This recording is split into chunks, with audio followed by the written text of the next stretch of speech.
नमस्कार प्रिय मित्रों। आप सबसे मिलने आया हूं। आप सबके लिए एक विशेष विषय लेके आया हूं। साथ में आप सब भली भांति से जानते हैं कि कुंभ राशि वाले जिन पर आप साढ़े साती चली हुई है, साढ़े साती से बचने के उपाय भी साथ लेके आया हूं और वेदों की आंखें कहीं जाने वाले ज्योतिष के बारे में कुछ सटीक भविष्यवाणी करने के लिए आप सबसे वार्तालाप करने के लिए यहाँ पर आया हूँ। राशि क्रम में 11वें नंबर पर जो राशि आती है वह है कुंभ राशि।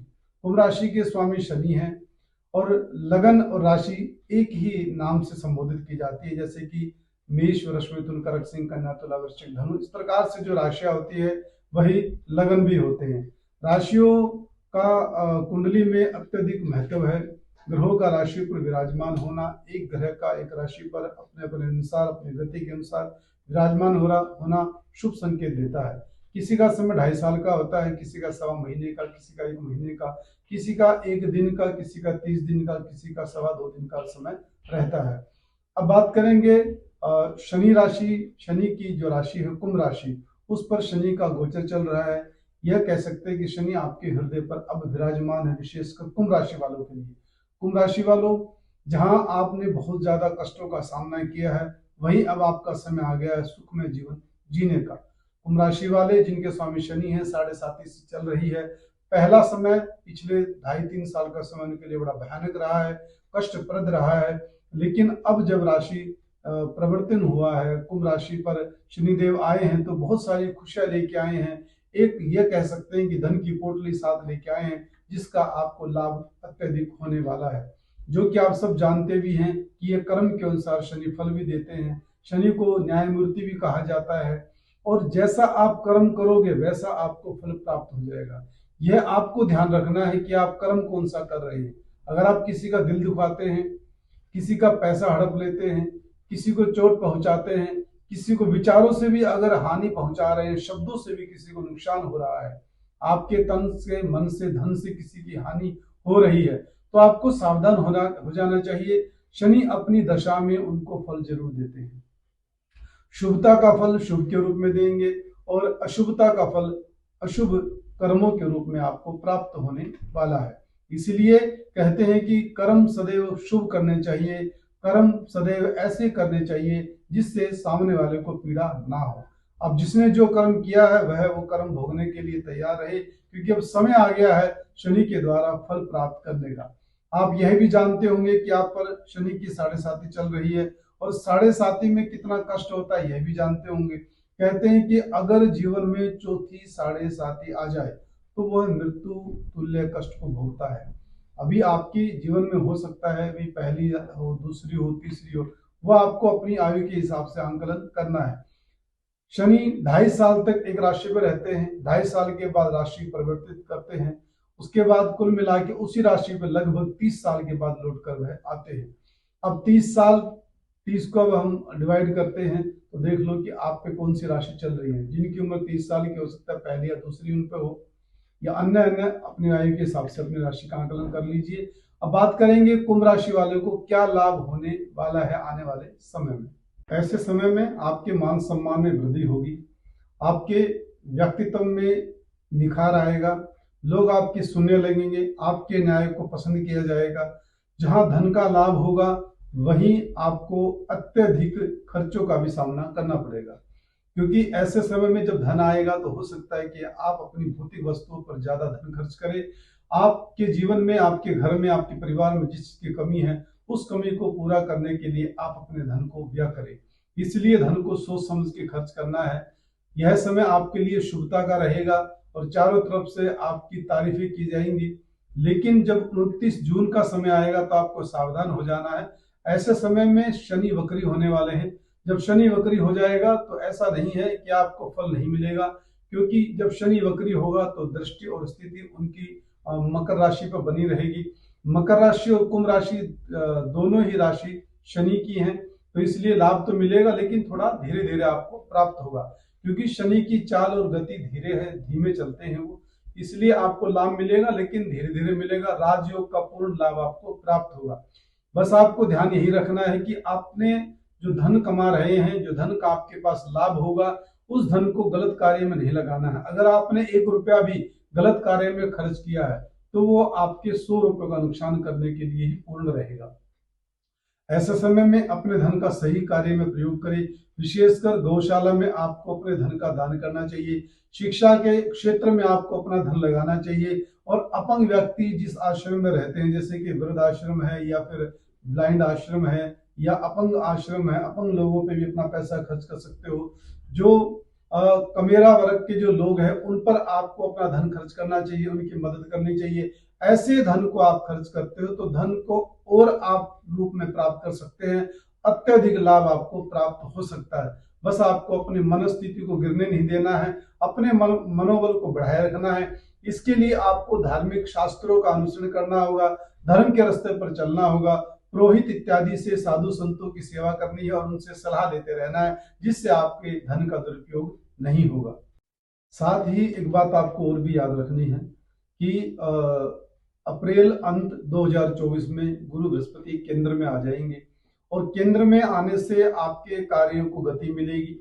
शनि की 7वीं दृष्टि और गुरु की 7वीं दृष्टि और शनि की 10वीं दृष्टि आपको लाभ प्रदान करेगी। 7वीं दृष्टि शनि की पूर्ण दृष्टि मानी जाती है, वो भी आपको लाभ प्रदान कर सकती है, लेकिन उससे ज्यादा शनि की 10वीं दृष्टि ज्यादा पावरफुल होती है। तो यह योग पावरफुल रहेगा, धन भी इसमें बढ़ेगा, काम बढ़ेगा, काम को गति मिलेगी और मनोबल इसमें बढ़ेगा आपका। लेकिन फिर वही बात दोबारा से मैं दोहराना चाहूंगा कि इस वक्त आपके खर्चे ज्यादा हो जाएंगे। और मजे की बात यह है कि जब गुरु और शनि की युति होती है तो धार्मिक प्रयोजन में आपका धन ज्यादा खर्च होगा, धार्मिक कार्यों में आपकी वृत्ति बढ़ेगी, उसमें रुचि लेना आरंभ कर देंगे। 9 अक्टूबर 2024 से जब गुरुदेव वक्री हो जाएंगे तो खर्चे और ज्यादा तीव्र गति से बढ़ेंगे। यह तारीख आपको याद रखनी चाहिए। 9 अक्टूबर 2024 से गुरु बृहस्पति जब वक्री होंगे तो खर्चे इसमें बढ़ेंगे। आपको इन चीजों का ध्यान रखना है। ध्यान यह रखना है कि जब धन आपके पास ज्यादा आ जाए तो धन की सेविंग भी आपको करके चलना है। वक्री ग्रहों के समय में वह धन आपके काम आएगा और अनावश्यक जब खर्चे बढ़ जाएंगे तो उस वक्त वह आपका धन काम आएगा, इसलिए धन को जोड़ के चलना है। साथ ही एक बात का विशेष ध्यान रखना है कि 7 मार्च 2024 शुक्र कुंभ राशि पर स्थित होने जा रहे हैं, अर्थात कि आपके तन पर स्थित होने जा रहे हैं। शुक्र का कुंभ राशि पर स्थित होना मतलब कि शुक्र का अपने ही मित्र ग्रह के साथ में विराजमान होना और मित्र ग्रह की राशि पर विराजमान होना। ऐसे समय में 2 मित्र एक साथ रहेंगे, तन पर सवार हो जाएंगे, तन स्वास्थ्य और व्यापार आपका बढ़ेगा, स्वास्थ्य का लाभ मिलेगा, योगा इत्यादि में आपकी रुचि हो जाएगी और शुक्र आपको पूर्ण लाभ प्राप्त करवाएगा। शुक्र भाग्येश है, यानी कि भाग्य का स्वामी है। ये विशेषकर उन पे भी यह नियम लागू होंगे जिनका कुंभ लगन है, उन पर भी को भी पूर्ण लाभ इसमें प्राप्त होगा। शुक्र भाग्य से है और मित्र राशि पर मित्र के साथ विराजमान होने जा रहे हैं। यह आपके लिए अत्यधिक महत्वपूर्ण रहेगा। यह तारीख आपको याद रखनी चाहिए। 7 मार्च 2024 से यह योग बनने जा रहा है। अगर आपका लगन आपका कुंभ है तो कुंभ से आप गिनोगे तो 11 है, 12, 1, 2, 3, 4, 5, 6 और 7, यानी कि 9वें भाव में 7वीं राशि है। 7वीं राशि के स्वामी शुक्र होते हैं। शुक्र 7 मार्च को चले जाएंगे कुंभ राशि पर, अर्थात कि आपके तन के भाव में चले जाएंगे, पहले भाव में चले जाएंगे। इससे आपको तन, स्वास्थ्य और व्यापार में लाभ प्राप्त होने जा रहा है।